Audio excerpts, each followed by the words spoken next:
Caros amigos, muito bom dia a todos, muito bem-vindos para mais um Evangelho na Rede, mais uma oportunidade de estarmos juntos nessa abençoada empreitada do bem, de estudarmos juntos a doutrina espírita. Hoje, na nossa semana de número 50, iniciando o capítulo novo, capítulo número 7º. É uma satisfação poder estar aqui e ter experimentado a oportunidade de viver mais uma semana. Então, eu dou minhas boas-vindas a vocês. Vamos dar um alôzinho daqui a pouquinho para todo mundo, desejando que todos possam aí estar bem e que tenhamos uma terça-feira produtiva, repleta de oportunidades de nos incrementarmos ainda mais como espíritas e como espíritos encarnados em busca de sabedoria, de conhecimento e de libertação das próprias mazelas. Não é isso, Stella? Bom dia para todo mundo. Bom dia, pessoal.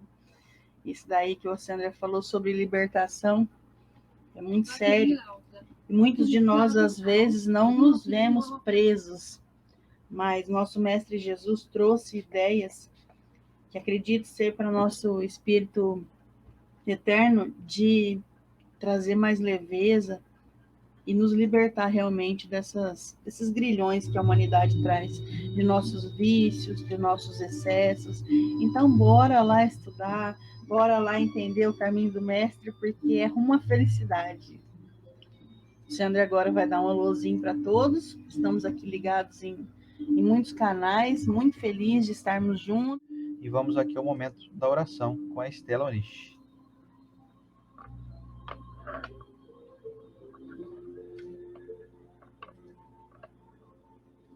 Vamos lá, então.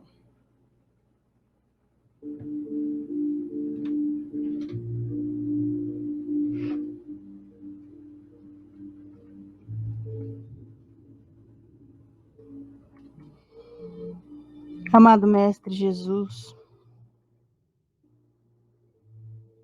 que possa conduzir os nossos passos, as nossas intenções, que possamos ver em Ti, Mestre, a direção correta das nossas ações e até dos nossos sentimentos, que possamos nos limpar e entender quando entra alguma coisa errada dentro de nós, um desejo de fazer algo errado, um ressentimento, que possamos nos limpar com seus ensinamentos e assim, em Teu nome, caminhar como exemplo sobre a terra. Sabemos, Senhor, que às vezes fraquejamos, mas o Seu aniversário, lembrado todos os anos, nos enche de esperança, renova o nosso espírito e traz para nós um desejo de melhoria íntima e melhoria do mundo. Benfeitores amigos que nos acompanham nessa corrente, abençoados sejam, que trabalham em nome do nosso Mestre, nos auxiliando, entrando em nossas residências e principalmente em nossa mente, para ajudar-nos a entender um pouquinho mais desse código de conduta moral da vida eterna. Abençoado seja cada coração ligado aqui, encarnado e desencarnado, e que possamos passar essa data maravilhosa com o coração mais aberto e com o desejo de seguir em frente nos passos do Mestre. Muito obrigada, Senhor. Que assim seja. Que assim seja. Trouxe uma mensagem hoje do livro Chão de Flores. Ele tá meio destruidinho. Eu tenho que vir mais para cá? Mais para cá. Aqui. O Chão de Flores. Tá meio destruído, mas é um livro que eu tenho uma paixão por ele, porque é de trovinhas. Então, do espírito Marcelo Gama, pelas mãos de Chico Xavier, do livro Chão de Flores, a mensagem é assim: se queres felicidade, na terra ou no mais além, não retires a esperança do coração de ninguém. Bonitinho, né? Muito bom. Tirar a esperança dos outros é às vezes tirar a única coisa que a pessoa tem, né? Bom, hoje nosso evangelho está no número 50, o que se deve entender por pobres de espírito. O capítulo hoje nós estamos iniciando, toda vez que a gente inicia um capítulo é uma festa, né? Porque capítulo hoje é o 7º. Olha só. Bem-aventurados os pobres de espírito, o Evangelho segundo o Espiritismo de Allan Kardec, em seu capítulo 7º. Vamos lá? Vamos para a leitura? Então vamos lá. Primeiro item. O que se deve entender por pobres de espírito? Bem-aventurados os pobres de espírito, porque deles é o reino dos céus. Livro de São Mateus, capítulo 5, versículo 3. A incredulidade se diverte com esta máxima. Bem-aventurados os pobres de espírito, como com muitas outras que não compreende. Por pobres de espírito, entretanto, Jesus não entende os tolos, mas os humildes. E diz que o reino dos céus é destes e não dos orgulhosos. Os homens cultos e inteligentes, segundo o mundo, fazem geralmente tão elevada opinião de si mesmos e de sua própria superioridade que consideram as coisas divinas como indignas de sua atenção. Preocupados somente com eles mesmos, não podem elevar o pensamento a Deus. Essa tendência a se acreditarem superiores a tudo leva-os muito frequentemente a negar o que, sendo-lhes superior, pudesse rebaixá-los, e a negar até mesmo a divindade. E, se concordam em admiti-la, contestam-lhe um dos seus mais belos atributos, a ação providencial sobre as coisas deste mundo, convencidos de que são suficientes para bem governá-lo. Tomando sua inteligência como medida da inteligência universal e julgando-se aptos a tudo compreender, não podem admitir como possível aquilo que não compreendem. Quando se pronunciam sobre alguma coisa, seu julgamento é para eles inapelável. Se não admitem um mundo invisível e um poder extra-humano, não é por isso que esteja fora do seu alcance, mas porque o seu orgulho se revolta à ideia de alguma coisa a que não possam sobrepor-se, e que os faria descer do seu pedestal. Eis porque só têm sorrisos de desdém por tudo que não seja do mundo visível e tangível. Atribuem-se demasiada inteligência e muito conhecimento para acreditar em coisas que, segundo pensam, são boas para os simples, considerando como pobres de espírito os que as levam a sério. Entretanto, digam o que quiserem, terão de entrar, como os outros, nesse mundo invisível que tanto ironizam. Então seus olhos se abrirão e reconhecerão o erro.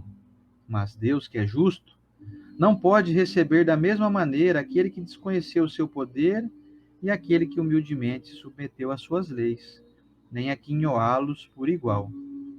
Ao dizer que o reino dos céus é para os simples, Jesus ensina que ninguém será nele admitido sem a simplicidade de coração e a humildade de espírito, que o ignorante que possui essas qualidades será preferido ao sábio, que acreditar mais em si mesmo do que em Deus. Em todas as circunstâncias, ele coloca a humildade entre as virtudes que nos aproximam de Deus e o orgulho entre os vícios que dele nos afastam. E por isso, isso por uma razão muito natural, pois a humildade é uma atitude de submissão a Deus, enquanto o orgulho é a revolta contra ele. Mais vale, portanto, para a felicidade do homem ser pobre de espírito no sentido mundano e rico de qualidades morais. E vamos ao comentário da Estela.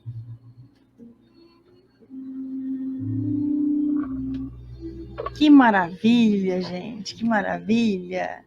Entender, então, que estamos aí no caminho de sermos ricos. Sabe que no Livro dos Espíritos... Já volto. Só um minutinho. Volte. No Livro dos Espíritos, nós encontramos, nas explicações sobre a prece, que a prece em si é um ato de humildade, e é mesmo. Agora imagina, quando nos enchemos de teorias da Terra, e isso também é muito louvável, porque mostra o quanto estamos interessados em aprender, e aí angariamos títulos e ganhamos conhecimento. Se isso fizer a gente se afastar de Deus, isso não é uma coisa boa. E geralmente uma pessoa que consegue um título, vamos colocar aí um título acadêmico, não descredibilizando as pessoas que estudam de jeito nenhum, mas eu já ouvi muitas mães dizendo, ai, meus filhos acreditavam em Deus, mas aí começou a fazer faculdade, aí já era, não acreditam em mais nada. Então é complicado entender dessa maneira, sabe? Que o conhecimento vai afastar você de Deus. E chamar as pessoas que são como se elas fossem assim, ignorantes, mas ignorantes não no sentido ruim, né? Elas ignoram muitos assuntos da terra. São eles que têm fé. Fé em alguma coisa. Você precisa dessa fé para se mover. Descredibilizando as pessoas que buscam em Deus um acalento. É uma ignorância muito grande. Porque as pessoas ficam tentando provar a existência de Deus, gente. Mas a existência de Deus é algo que nós vemos em flores, em plantas, em animais, na gravidade da Terra. Interessante pensar assim, não é? Como Deus é tão grande, a gente fica tentando provar para humanizar ele. Falar, você já viu Deus? Ele é muito maior que o ser humano, né? Muito maior do que tudo que está aqui. Então tem o toque divino dele aqui. É como uma criança que estiver comendo um bolo, falando assim, não, o bolo surgiu aí, não teve ninguém que fez ele. E teve alguém que fez e deixou ali aquele bolo. Nós somos assim às vezes. Mas eu fico feliz que de alguma maneira essas pessoas serão tocadas. A gente não precisa se preocupar com essas pessoas. Nós precisamos nos preocupar conosco, com a nossa ligação com Deus. E esse ato de humildade, muitas vezes, ele se mostra no momento da dor. E eu tenho até compaixão de pessoas que não acreditam no poder divino, não acreditam, não têm fé, que quando elas passam uma dor, elas não têm para onde correr. E aí, o ato de humildade, se chegar ao ato de humildade de uma oração nesse momento, às vezes vai ser mais forte que o nosso, que orou a vida inteira. Será que isso é possível? Talvez sim. Nós vemos no espírito de André Luiz, quando ele passa muito tempo lá na zona purgatória, que ele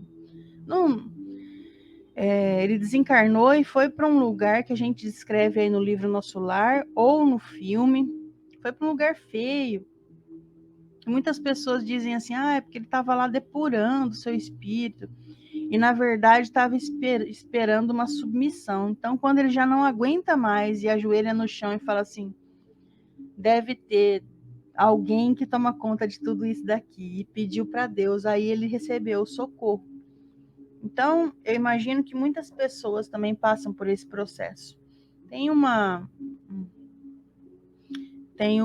pessoa no Brasil que ele é muito conceituado, ele fala, inclusive, de moralidade, que é o Leandro Carnal, e ele se diz ateu.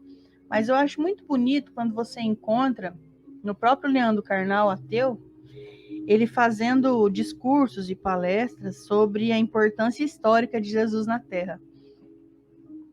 A gente não quer convencer a pessoa a ser religioso, mas ele considerando a vinda de Jesus na Terra, as mudanças que tiveram na Terra depois de Jesus, já é uma pessoa que está com um passo a mais do que alguém que não acredita em nada. Se é que existe alguém que não acredita em nada, eu acho muito difícil. Então, quando nos perguntamos, será que a pessoa que tem pouco conhecimento, é mais fácil dela aceitar Deus? É mais fácil dela ter fé?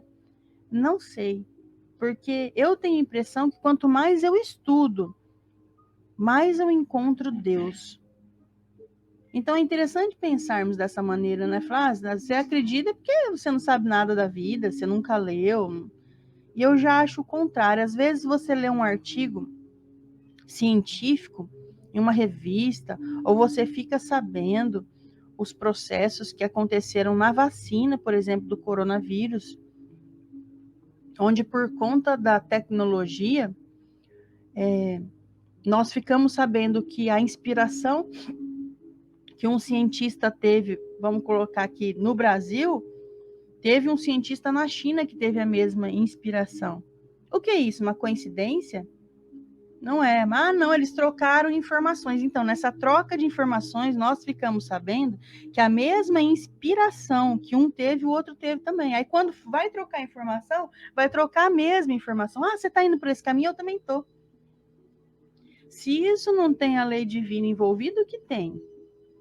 E tantos outros processos. A gente trabalha em uma casa espírita, nós entendemos ali que, às vezes, o que é tocado no coração de um trabalhador envolvido, efetivo ali, o outro também, quando vai trocar as informações, fala, nossa, eu estava pensando nisso essa semana. E às vezes você na sua casa, você anda aqui na dele, outra pessoa em outro país.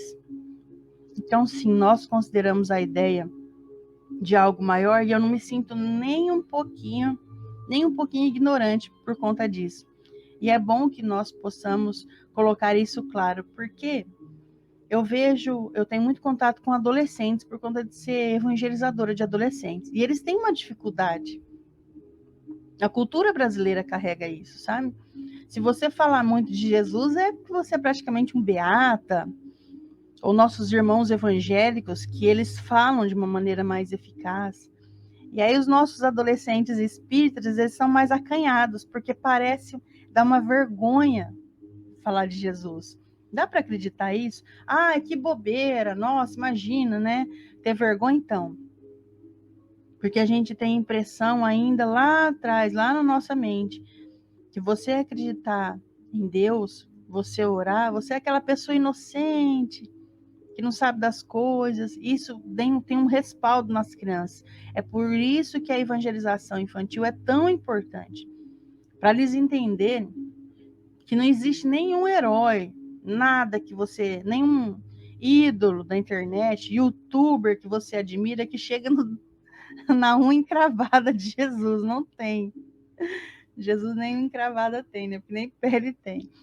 É interessante pensar dessa maneira, porque ainda entre nós existe, sim, uma vergonha de falar do nosso mestre, porque parece assim, ai, você tá parecendo aquelas pessoas, né, que fica ali falando de Jesus o tempo todo, que é sim, sou essa pessoa, que bom. E dessa maneira, que nós aqui, o que eu posso fazer da minha vida, então, hoje, para exemplificar ou para tornar público? Será que eu preciso ir em um palanque, falar sim, eu acredito em Deus? Que possamos colocar em nossos diálogos, que possamos colocar em nossas mensagens de WhatsApp, a mensagem de fé. Custa o quê você falar para um caixa de supermercado? Ah, muito obrigado, boa tarde, fiquem com Deus. Deus te abençoe. O que custa isso para nós? Gera uma vergonha? Se gera uma vergonha, porque a tua fé ainda é um pouco dessa daqui, ó. Ai, fico parecendo que eu sou uma pessoa muito, muito simples, e eu não quero parecer isso. Eu quero falar só um boa tarde. E por que não carregar sempre um Deus te abençoe na boca? Isso daí eu aprendi muito com a minha mãe.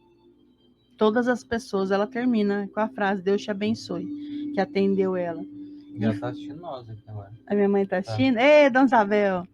Então, isso daí mostra para nós, ela não tem vergonha de falar em Deus em lugar nenhum. Não tenho. É muito interessante porque nós ainda temos essa vergonha, nós não carregamos em nossas falas. Deus te abençoe, fique com Deus. Tão, tão forte é que nossas crianças, quando elas fazem e falam dessa maneira, elas até surpreendem. Não seria para ser, não é para ser assim? Ah, mas é da boca para fora. Que seja, todo mundo falando de Deus. No livro Ave Cristo, é muito bonito naquela época. O livro Ave Cristo é de Emmanuel por Chico Xavier. Tem uma moça que chama Lívia que ela sofreu, ela estava cega, ela foi cegada e ela estava sofrendo muito. Então, quando ela se vê abandonada, ela foi acolhida por uma família de uma mãe e um menino. E de repente, quando eles vão servir a refeição para ela, o menino fala assim: mãe, mas a gente tem que rezar. Nossa, ela sente um alívio tão grande, porque ela pensa: nossa, eu vim parar em um lar cristão. Que maravilha. E às vezes, um caixa de supermercado, que eu estava brincando agora, a caixa da lotérica, são lugares que nós frequentamos mesmo. Não tem como fugir.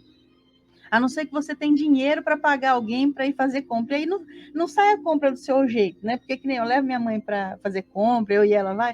Nós escolhemos ali, sabe aquela história de abrir o amaciante, cheirar? Então nós vivemos essa situação de caixa. São pessoas que você não sabe o nome dela, que ela tá te servindo, eu também estou servindo ela ali comprando no supermercado. E no final desse contato, por que não um fica com Deus ou Deus te abençoe? Jesus te abençoe, se você quiser falar Jesus. Essas palavras, essa frase é muito forte e mostra o quanto somos humildes, então, e pobres de espírito? Não sei, mas eu quero ser assim. Então, a decisão é tua, né? Como diz o Padre Zé, a decisão é tua. Então, fica nas nossas mãos. Querer parecer o quê? Não sei, só sei que é isso que eu acredito, então é isso que eu demonstro. E às vezes essa pessoa vai se encher de esperança, porque tem pessoas que pensam como ela. E passou muitos clientes ali e ninguém abençoou o dia dela. Nós perdemos o costume das crianças falarem para o vô e para a avó, benção, avô, lembra? Ai, que bobeira isso. Ai, Deus te abençoe, filho. Será que era uma bobeira? Hoje nós não vemos as crianças fazendo mais isso. Eu nunca falei para minhas filhas fazerem também. Mas, de certa maneira, se você parar para pensar friamente, se a gente sente falta das crianças tendo esse contato direto com Deus, não é? Um contato de bênção, avô. Ah, Deus te abençoe, meu filho. É interessante, porque vai falar de Deus toda vez que tiver um contato com o vô, com a avó, com o pai, com a mãe. Então, mas é um costume, isso daí acaba ficando mecânico. Que seja um costume, então, quando eu for fazer uma refeição e eu tiver o costume de orar antes, que seja mecânico. Tá todo mundo com vontade de comer e vai fazer uma prece, daí é uma bobeira, porque acaba fazendo uma prece rápida. Será que é uma bobeira? Será que é algo tão simples assim? Será que não cabe no seu dia a dia? Eu tenho que me perguntar, as minhas ações, será o que eu acho muito simples, muito pouco? Às vezes nós procuramos, por exemplo, as pessoas que nós admiramos na doutrina, talvez vocês também admiram comigo, o Haroldo, né, Luciana? O Haroldo fala bonito, ele fala bem. Aí diante dele, às vezes eu quero mostrar um conhecimento ali na doutrina. E as pessoas que convivem conosco? E o seu vizinho? Não, mas o meu vizinho é evangélico. É aí que eu também falo de Deus com ele, de Jesus, porque meu irmão, eu acredito na mesma coisa que você, a única diferença é a reencarnação. Eu vou ficar debatendo espiritismo com ele? Claro que não, mas eu vou falar assim, que Deus te abençoe. Oi, Estela, eu tô com uma dor de cabeça hoje, que Jesus te envolva para você melhorar e essa dor de cabeça seguir teu dia. Que a gente possa, no meio das nossas frases, sempre colocar Jesus e Deus. Mas não vai parecer muito beata? Não vai, não sei, parece que eu não tenho costume. Tenta, começa. Porque os nossos adolescentes precisam, as nossas crianças precisam, o mundo precisa que a gente mostre o que você acredita. Que não, eu mostro, eu vou uma vez por semana na igreja, no centro, eu vou, não preciso mostrar para ninguém, não. Nós precisamos exemplificar a nossa fé. Exemplificar a nossa fé são em nossas palavras, em nossas atitudes. E exemplificar a nossa fé é por ser uma pessoa inteligente. Poxa, eu vejo o Oceander aqui, eu admiro ele como esposo, mas como ser humano. Nossa, o Oceander é inteligente, olha, o Oceander faz bastante coisa legal. E de repente, quando você vai conversar com ele, ele tem a simplicidade de dizer, Deus te abençoe, fica com Deus, meu irmão. Aí você fala, nossa, admiro ele fala de Deus assim abertamente. Quantos médicos você já foi que você admira, aquele monte de diploma que ele tem atrás dele, e na hora que você vai embora, ele falou, vai com Deus. Isso é lindo, porque mostra que junto com os estudos, as teorias e os diplomas que essa pessoa conseguiu, ele manteve a simplicidade da grandiosidade da fé. Quem sou eu para tirar, então, Deus e Jesus da minha boca, porque eu vou parecer muito simples? Então, vamos gerar esperança no mundo e falar mais de Deus e de Jesus. É isso aí. Muito bem, muito bem. Deixa eu só conferir se o nosso áudio aqui tá ok. Hoje eu acabei não verificando. Tá ok. Estamos nesse microfoninho aqui que eu tô aqui na minha frente. Meus amigos, Jesus, como sempre, veio nos trazer aí a oportunidade de que nós evoluíssemos mais rapidamente, através de vamos dizer assim, ele passou umas colas aí para nós, né? Só que essa cola pode ser passada, não é igual aquela cola que a gente faz na escola que nós trapaceamos para ganhar nota e acabamos nos formando sem saber de maneira adequada a matéria, né? Essa colinha de Jesus pode, porque ele não fez com que a gente pulasse etapas. Jesus tinha o objetivo primordial de nos facilitar a aplicabilidade do seu evangelho. E essa lição de falar do pobre de espírito vem nos mostrar o quanto está à frente aquele indivíduo que, de posse de uma humildade, pelo menos mínima, pelo menos básica, ele já está então se tornando apto a novos aprendizados, por saber que não sabe nada ainda. Já dizia um velho filósofo da antiguidade, se eu não me engano, Sócrates, né? Só sei que nada sei. Esse sim é o pobre de espírito, mais rico de entendimento e de abertura para poder acumular mais entendimento, para poder se potencializar. Quando eu reconheço que ainda sou pequeno, porque eu tenho tantas limitações, e eu então me torno imediatamente ou automaticamente humilde de coração. Porque eu sei que eu sou limitado, eu sei que eu ainda tenho muito que aprender. Quando eu saio para a rua e faço alguma coisa errada aí no trânsito, eu penso, meu Deus, olha o que eu fiz de novo. Esse é o rico de espírito. Talvez ele ainda não é acumulador de virtudes, talvez ele não tenha ainda grandes virtudes.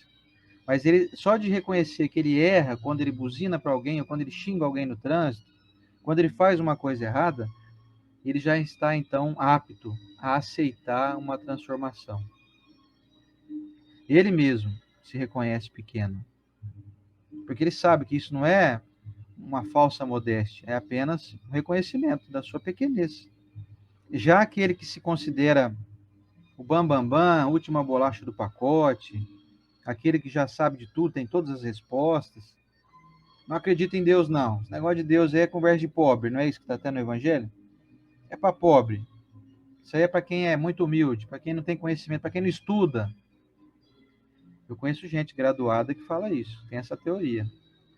Deus é invenção para pobre ficar consolado. Já vi essa frase já. Deus não existe. O que existe é a ciência. Existe aí nós estamos vendo aí. E o Evangelho já vem nos alertar sobre isso. Aqueles que pensam que só existe aquilo que pode ver, precisavam explicar para nós como é que funciona o vento, então, né? Porque nunca vi ninguém. Deve ter uma máquina em algum lugar. Nunca vi alguém me provar que o vento existe só porque eu não vejo ele. A gente sente o vento, né? Mas ninguém vê como é que ele é feito, como é que é produzido. Mas eu acredito que ele existe porque eu estou sentindo ele, né? Então tem tanta coisa que a gente não sabe como é que funciona, mas a gente sabe que existe, né? Alguém consegue explicar como é que funciona a gravidade ou não? Você sabe explicar, Estela? Sei não. Ah, porque é uma atmosfera e tem gases, não sei o quê, tem uma imantação do núcleo da Terra, que é de ferro derretido e tal. Beleza. Mas como é que funciona isso? Você consegue criar uma atmosfera, fazer um planetinho assim e reproduzir isso, e nem que seja num planetinha pequeno que você desenvolva aí. Ninguém consegue fazer isso. Mas isso existe, vocês concordam? Vocês concordam? Nós estamos viajando não sei quantos mil quilômetros por hora em rotação na Terra, fora os não sei quantos mil quilômetros por hora em volta do Sol ainda. Movimento de translação. Alguém explica isso ou não? Ah, isso aí a ciência explica. Pode até explicar teoricamente. Ninguém sabe absolutamente como é que é feito isso. Mas a gente sabe que existe, porque nós estamos vivenciando isso. Como é que o Sol não nos queima, né? Ele Pois fica numa distância exata. Uma vez eu vi uma palestra do Haroldo, que ele trouxe informação da área da ciência. Não sei de onde que ele tirou isso, mas com certeza quem aí estuda aí física, talvez química, não sei, que entende mais sobre a questão da atmosfera, ele falou assim que se a atmosfera da Terra tem várias camadas, né? Tem ionosfera, estratosfera, tem várias feras aí, né? Ele falou assim que tem determinadas camadas que se fossem coisa de 10, 15 centímetros mais espessa, iria dificultar a passagem do Sol e iria fazer o planeta Terra, tipo assim, diminuir 10 graus a temperatura. Já ia tornar um lugar inabitado. Muitos locais do planeta iriam se tornar inabitados, por uma diferença de 10, 15 centímetros de espessura em alguma camada. Então, quem consegue explicar como é que essas camadas não se fundem, elas não se misturam? Elas estão todas umas sobre as outras, assim, ó, como escudos protetores. Gente, nós não fazemos ideia nem de 1% de tudo que existe nesse universo, nesse planeta. Nós não fazemos ideia de como é que funciona. Nós sabemos como é que é a dinâmica do corpo, mas o que que dá vida a esse corpo?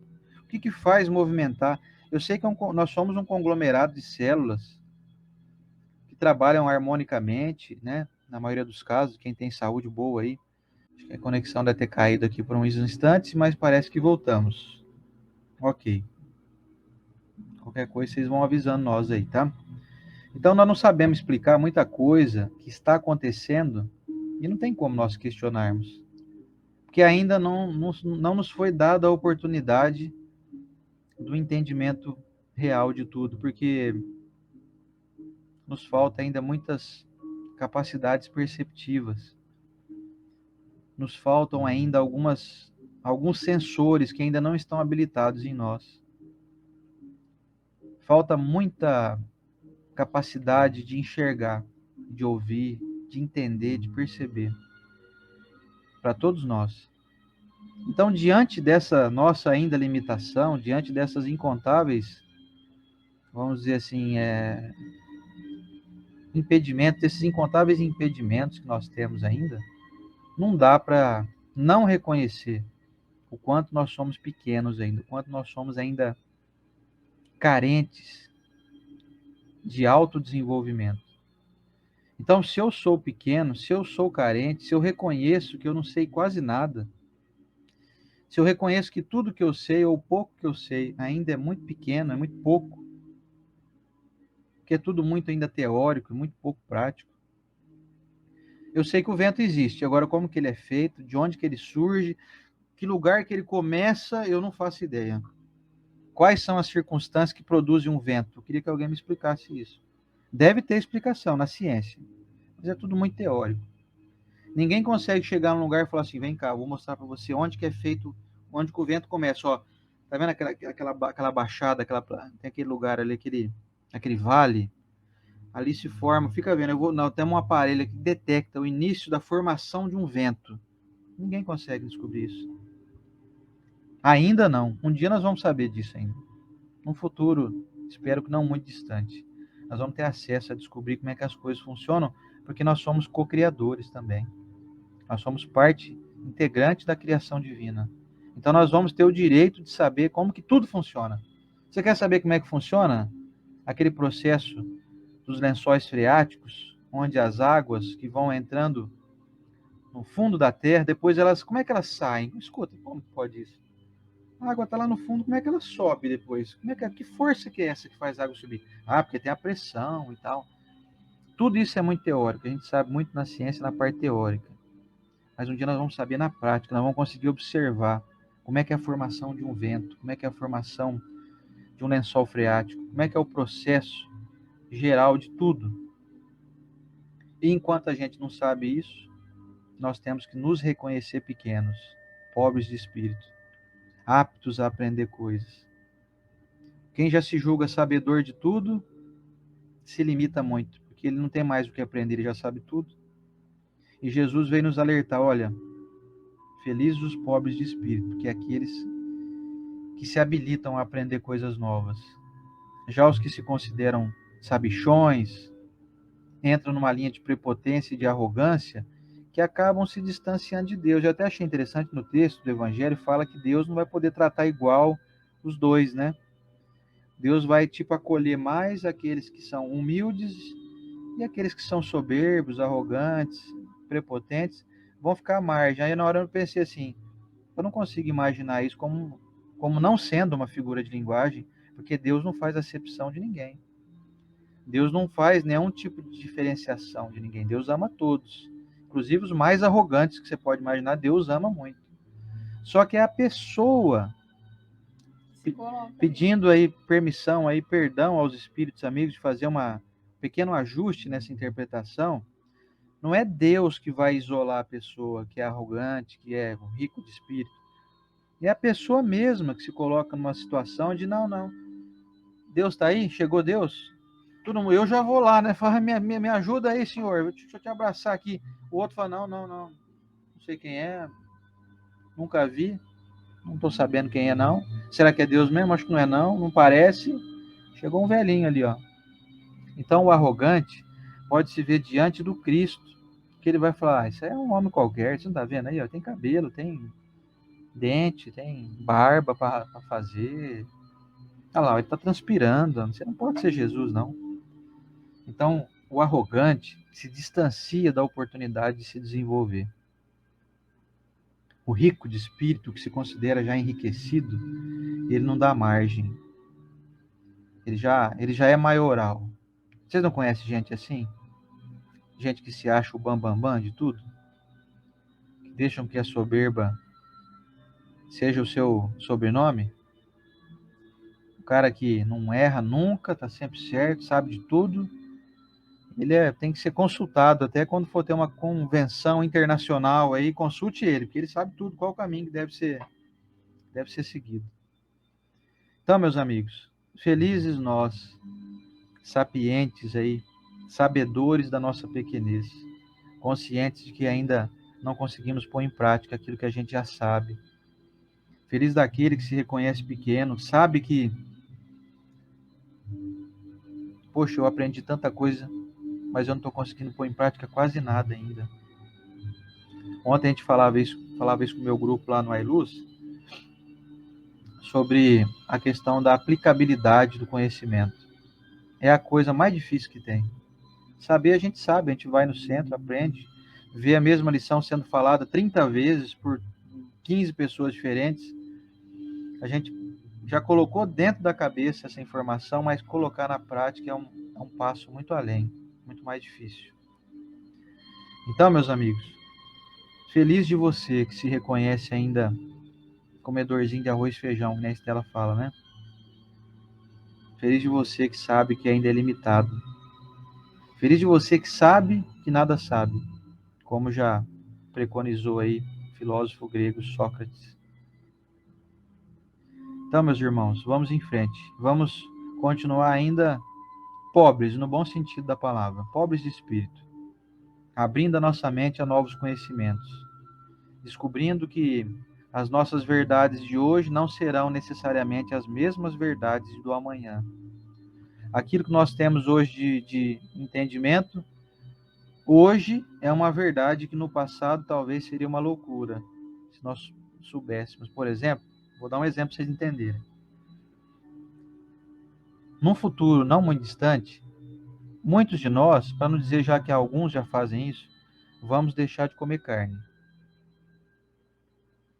Se você pudesse se teletransportar, pegar uma máquina do tempo, voltar no passado, 1000 anos atrás, encontrar quem foi você naquela encarnação 1000 anos atrás, e bater um papo com você mesmo, e dizer assim para você, você sabia que no futuro você não vai comer carne mais? Sabe o que a pessoa ia dizer? Você tá maluco da cabeça, você acha que eu vou deixar de comer carne? Nunca. Coisa mais gostosa, eu como com prazer, que eu jamais vou deixar de comer carne. E se eu disser para vocês que nós vamos deixar de comer carne, não vai demorar muito. Como já tem um monte de gente que já não come carne mais. Eu toda vez passo perto daqueles caminhões boiadeiros, me dá uma dor no coração. Eu penso assim, ai meu Deus, tem uns reaisinhos meus aí que tá financiando essa carnificina aí. Eu sou coautor aí dessa matança aí, né, indiscriminada. Dá um pesar, então hoje eu confesso que ainda não sou alguém que não come carne, mas eu deixei de comer muito já. Já diminuí, vamos por 90%. 90%. Com certeza diminuí. Mas ainda me confesso ainda um carnívoro ainda, de peixe principalmente e frango, né? Mas enfim, se nós pudéssemos nos encontrar no passado e contássemos das nossas novas verdades, das nossas novas virtudes, nós não acreditaríamos. Portanto, posso afirmar para vocês, sem medo de errar, somos seres, como dizia já o poeta Raul Seixas, somos uma metamorfose ambulante. Estamos em processo de autotransformação. Estamos nos modificando graças a Deus, renovando as nossas virtudes, transformando as nossas verdades, mudando os nossos hábitos e tornando eles cada vez melhores. Nenhum de nós não está evoluindo. Mesmo que aparentemente estacionários, nenhum de nós escapa de estarmos em processo franco e avançado de desenvolvimento. Todos aqueles que estão aqui hoje me assistindo, sem dúvida nenhuma, podem fazer uma autoanálise e descobrirem que 2 anos atrás tinham muito menos virtudes do que tem hoje. Então, se você está se modelando, se você reconhece que você tem se transformado ano após ano, se você sabe que hoje você tem mais conhecimento do que tinha ontem, e se você aceita a ideia de que você terá mais conhecimento amanhã do que você tem hoje, é sinal de que você, então, está enquadrado dentro desse entendimento de ser mais um pobre de espírito, no bom sentido da palavra, no entendimento do Cristo, naquela classificação nada adjetiva de que você, então, é alguém propenso a se modelar. Você é essa metamorfose ambulante, como já dizia o nosso Raulzito. Vamos em frente, meus amigos, pobres de espírito mesmo, porque é isso que está nos dando sabedoria, é isso que está nos livrando de grandes frias, de tristezas, de depressões, é isso que tem feito com que nós tivéssemos automaticamente também uma esperança, mais ou menos assim, Estela. Então, hoje eu não sei como agir melhor quando eu me vejo numa situação de conflito. Eu acabo explodindo, eu não aguento, só que eu sei que eu estou aprendendo a melhorar e eu tenho certeza que no futuro não muito distante isso não vai acontecer mais, eu não vou mais explodir. Surgiu uma situação de conflito, de desavença, eu vou saber tirar de letra. Eu vou saber lidar melhor com isso. Porque eu estou me habilitando, eu estou aprendendo, eu estou estudando doutrina espírita, eu estou conversando com gente que entende mais do que eu.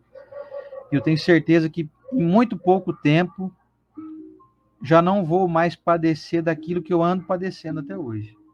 Não vou mais me estressar no trânsito, não vou mais me irritar com aquele parente difícil, não vou mais brigar com um companheiro de trabalho, não vou mais me estressar com meu patrão. Vocês concordam que isso está acontecendo com todos nós? Você concorda que daqui pouquíssimo tempo, tudo isso que hoje te aflige não vai mais te afligir porque você vai saber lidar? Se você concorda, você é alguém que está em franco processo de avanço de entendimento. Você é o chamado pobre de espírito, mas rico de entendimento, rico de virtudes sendo adquiridas. Você não se estacionou, você não se colocou à margem. Você, quando encontrar Deus, como eu usei aqui como figura de linguagem, você vai lá abraçar Ele. Você sabe que Ele é que está coordenando tudo. Que Ele que é o nosso Pai, que quer nos ver felizes, mas adquirindo virtude por mérito próprio. Você sabe que aquele Deus que nós cremos não é aquele Deus de olhar punitivo, aquele olhar de que você não deu muito crédito para mim, então fica de lado aí que eu não vou dar muita moral para você, não. Você sabe que Deus está dentro de você. Deus não é esse velhinho que eu usei aqui como figura de linguagem. Você sabe que Deus está participando da tua vida. Ele está enxergando pelos seus olhos, está ouvindo pelos seus ouvidos, falando pela sua boca, o tempo todo. Bem-aventurados os pobres de espírito, né? Finalizamos aqui hoje, então, essa reflexão, convidando você para que na semana que vem... mas vai ter semana que vem? Vai ter. Deixa eu ver que dia que vai ser semana que vem. 28, né? É isso mesmo, dia 28 de dezembro, último evangelho do ano, número 51, vai trazer a mensagem que quem se elevar será rebaixado. Tá aqui, ó. Então não percam. Semana que vem. Terceiro, quarto, deixa eu ver se vai ter o quinto item também. Isso. Então vamos estudar o terceiro, o quarto, o quinto, o sexto item. Isso. Exatamente. 3, 4, 5 e 6. Os itens do capítulo 7 do Evangelho segundo o Espiritismo. Então, Se preparem aí, coloquem na sua agenda aí do telefone, bote um alarme para despertar. Semana que vem, 8 horas da manhã, cá estaremos novamente. Para dar sequência, então, ao nosso estudo aqui, sequencial, sistematizado, de o Evangelho segundo o Espiritismo, certo? Finalizamos aqui hoje, então. Esperamos ter trazido alguma luz aí ao coração de vocês, para entender o que é esse negócio de pobre de espírito. Quem que é pobre de espírito? Olha, se eu falar que eu sou pobre de espírito, talvez pode parecer um pouco prepotência, né? Mas eu desejo muito continuar sendo pobre de espírito, porque eu quero me enriquecer um dia. Um dia haverei de ser rico de espírito. E espero que todos nós estejamos juntos nesse momento, né? Vamos para o nosso momento de oração? Você quer falar mais alguma coisa? Não? Não? Perfeito.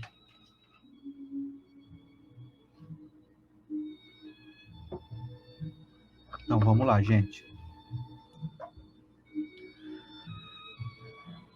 Senhor Jesus, divino amigo e mestre, te agradecemos por mais uma semana de ricos aprendizados do teu Evangelho, que tem trazido a nós tanta luz e tem nos estimulado o desejo de continuarmos aprendendo, nos desenvolvendo.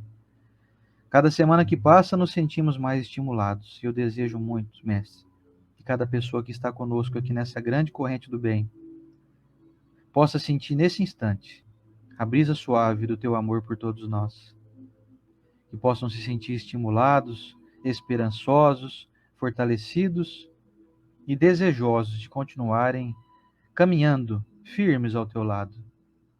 Senhor Jesus, de posse do teu Evangelho, nos sentimos mais seguros na nossa jornada.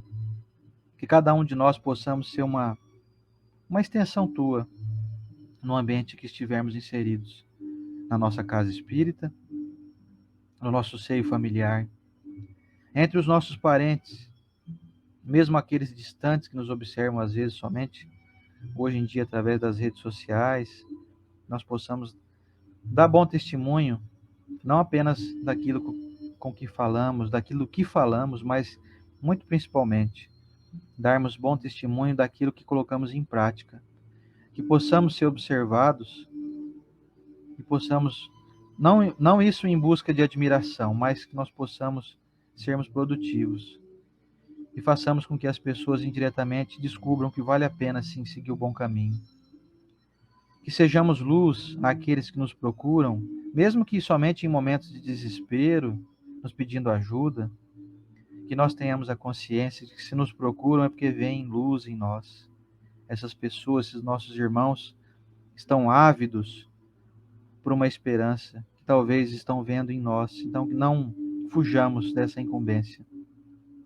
Que possamos ter, mestre, nessa semana em que comemoramos a tua vinda a este mundo, a semana que representa mundialmente a data do teu nascimento, da tua encarnação aqui neste mundo, que possamos não apenas te honrar como forma de bajulação, muito distante disso, mas que nós possamos te fazer ficar feliz, por cada dia mais nós nos parecermos contigo. Que o Senhor seja, nesse momento, abraçado por todos nós, como forma de carinho, de gratidão, por tudo que nos proporciona, tudo que providencia, para que nós nos desempenhemos de uma maneira satisfatória em todas as nossas, cada segundo da nossa jornada terrena. Senhor Jesus, hoje não te pedimos nada, mas nós queremos somente te abraçar e te agradecer por ter estado conosco 2000 anos atrás aqui fisicamente e por termos a convicção de que o Senhor está conosco a cada segundo e nunca deixará de estar. Muito obrigado, Mestre, por mais essa semana. Pedimos a tua permissão para estarmos aqui novamente na próxima semana, sempre com o amparo da tua providência e desses amigos abnegados espirituais que incansavelmente nos proporcionam intuição, encorajamento e força para as nossas interpretações aqui do teu Evangelho. Muito obrigado, Mestre, e obrigado, Deus, nosso Pai. Que assim seja.